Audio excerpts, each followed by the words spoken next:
youtube.com/MugenLord. Subscribe to the channel for gaming news, updates, discussion, and live streams. Signing off.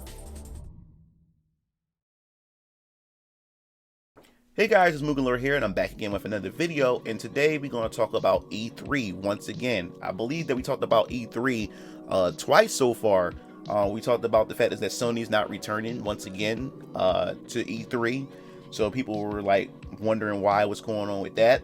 And then of course Jeff Keighley, you know, if you guys don't know who he is, he's the one who pretty much runs and pretty much started the whole video game awards and everything. And he's been on GameTrailers.com. He's also hosted plenty of E3s in the past, and he decided to pretty much back out of it as well. And here we are back again. What's going on?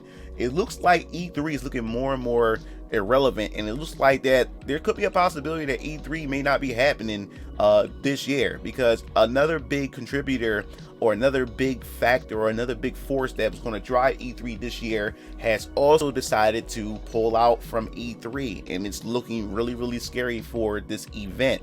So we're going to dive into this article so you guys get to see what I'm talking about here, because I think this is like the writing's on the wall for E3, and it's very sad. It's because definitely I've been a big fan of E3 ever since, you know, growing up as a kid, and look forward to these type of events, especially before the internet was a big thing. You had the magazines and stuff like that, so you couldn't wait to get your next issue of, you know, Game Informer, Game Pro, or PlayStation Magazine, Next Generation Magazine and stuff. So let's go dive into it. So it looks like from PC Gamer, the company that called themselves I Am 8-Bit is pulling out. Now, why is this such a big deal? Now, it says in this article that I Am 8-Bit was supposed to help shake up E3, but has quit the project. Now, what they have is they was going to use I Am 8-Bit pretty much be the driving force. They was going to be the ones that's going to market. They was going to be the one that's going to put more energy and juice. They were going to be like the front runners on running E3 for this year, for 2020, and it looks like these guys are backing out. Now, it says the merch and event producer announced on Twitter that it's not going to work on the E3 2020 floor show anymore. Now, in January, we learned that the production company I Am 8-Bit was one of the several companies working with the Entertainment Software Association to help reinvigorate E3 2020 and shake things up. That's not the case anymore. It's with mixed emotions that at I Am 8-Bit, they decided to resign as creative directors of what was to be an evolutionary E3 2020 floor experience. Tweeted, I Am 8-Bit, which is known for its video game collector's items, vinyl soundtracks, art, exhibitions, and events.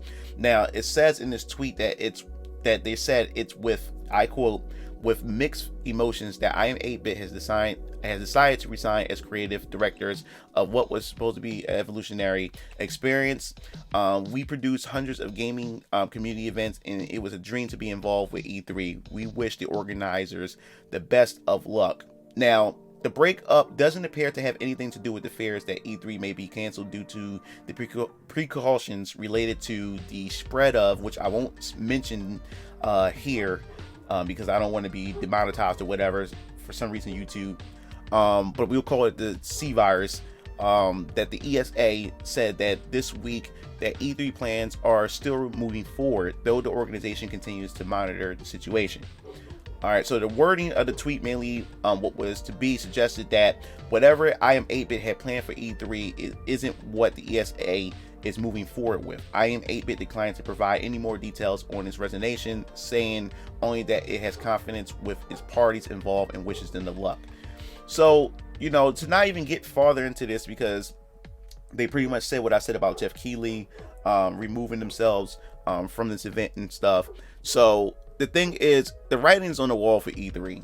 E3 has slowly been declining, and like Jeff Keighley said himself, that it's going in a direction that he's really not too comfortable with and he's not pleased with. And from what a lot of people are saying too, that E3 has pretty much become this whole advertisement pool to bolster pre-orders and everything. And the thing is it's no longer an event to pretty much help gamers to be informed and aware of what new technologies, what new games are coming to platforms. Instead, it's advertisements with utilizing big celebrities and telling you to pretty much pre-order this upcoming game with no faith, with no information or no complete faith in the product. You don't know what you're getting, but hey, get hyped and pre-order. And it's been going down spiral ever since. And a lot of people and a lot of developers and companies is realizing that, hey, we really don't need to use E3 anymore. It's becoming more and more it's becoming expensive and stuff. And now that we on the dawn of like the internet, social media, to where now developers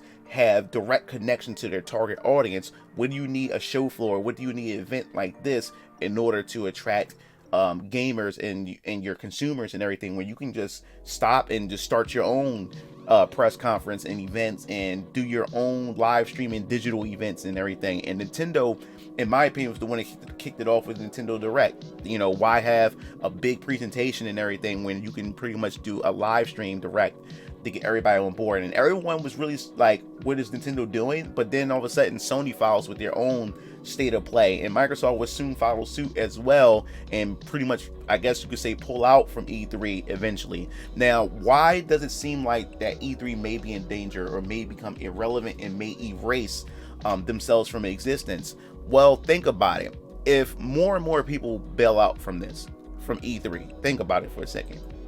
And if they pull out from E3, and if they realize that their sales or there wasn't declines in any of their finances by pulling out, then there's no incentive for them to go back, especially if E3 decide not to happen. If they decide to say, hey, E3 is not happening, the writing is definitely a sure thing on the wall for them. Because if they don't do that, and then developers instead do their own shows to make up for the fact is that there's no E3, and they realize they gain more traction and less money was put out because they're not using that money to, you know, to buy space at the show floors and to do these expensive presentations and stuff, then what is the need for E3 when they can do it themselves? And keep money in their pockets, and knows that there's an increase in pre-orders, or there's an increase in traction to their websites and everything. Why? Then what's the point? And I think Sony realized that too, for them not even being at E3 last year, and realized that it really didn't impact them negatively at all. Because why? You know, like, PlayStation fans are always going to follow, and not just that, they can have their own press events and journalists can come to them. And not only that, we live in a day and era where you also have YouTubers who also have their own followings, and they cover this stuff on, you know, their channels, and they live stream their events and stuff like that. And then it also is free advertisement and marketing for these companies when these YouTubers have also does the thing. So it kind of make this event irrelevant, and it also kind of make gaming journalists irrelevant in a way, because why utilize them when we can speak to our audience ourselves? And then we also have these YouTubers and influencers who also do the talking for us and push our product for us. So it's very sad to see that E3 has just turned down this direction. I was like a big fan of E3. You don't understand, E3 is like Christmas to me, like, especially as a gamer, because you look forward to what they have. Like, you do a lot of prediction videos, like, from companies for franchises you'd like to see revived, make a return, what new IP which you know that you're looking forward to, or what you like, what they're going to shock us with, you know. And then especially when next generation consoles are on the way, you know, you can't wait to see what Microsoft, Nintendo, and Sony have in store, you know, for us as gamers, or what the next gen technology is going to be like, how it's going to play, how the graphics going to look.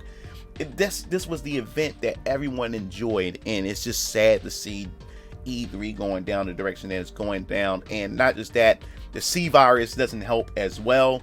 A lot of people is being frantic like that, because, you know, also a lot of developers have pulled out of PAX.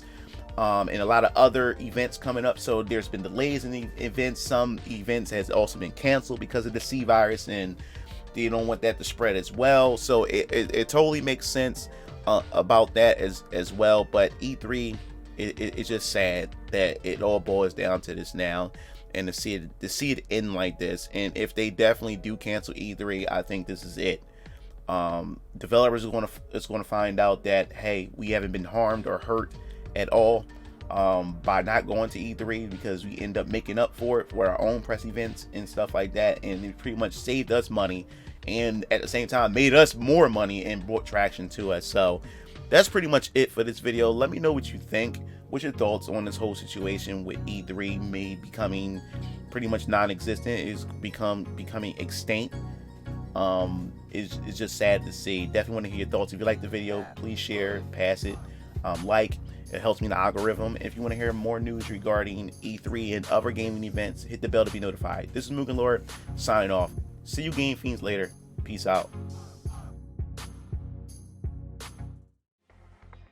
It looks like you reached the end of the video. Well, while you're at it, check out some of my other discussion videos by clicking on the annotations below, and don't forget to follow me on other social media platforms to stay up to date with future content. Signing off.